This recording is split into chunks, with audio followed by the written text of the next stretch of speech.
History বা আগেকার খবর ঘাটলেও তোমরা দেখতে পাবে যে এই ছবিটির কিন্তু আমার কাছে অফার এসেছিল, সেটা হয়তো তোমরা জানো না, বাট এই ছবিটির অলরেডি বিনোদিনী রূপে একটা কিন্তু লুক প্রিয়াঙ্কা সরকারের মার্কেটে এসেছিল। সো ডেফিনেটলি এই ক্ষেত্রে তো উনি ইন্সপায়ার্ড নন, এবং যেহেতু উনি একজন এত সিনিয়র মোস্ট ডিরেক্টর, ওনার কাছ থেকে অনেকে ডেফিনেটলি ইন্সপিরেশন নিতেই পারে, এবং আমার মনে হয় সেটাতে উনি খুশি হবেন।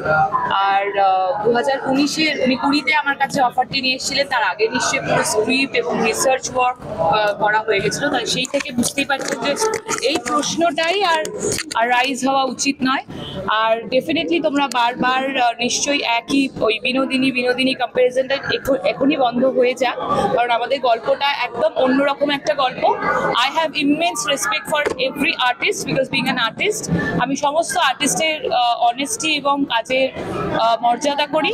সেরকমই রুক্মিণী আমার থেকে খুব junior, she is just few films old. So ও নিশ্চয়ই প্রচণ্ড মন দিয়ে কাজটি করেছে, আমার দেখা হয়নি, ও নিশ্চয়ই ভালো করেছে। এবং এখানেই এই কন্ট্রোভার্সিটা শেষ হোক, কারণ রুক্মিণী নিয়ে কিন্তু বিনোদিনী নিয়ে কিন্তু লহগৌরাঙ্গ নয়, ইটস বিগার দ্যান দ্যাট।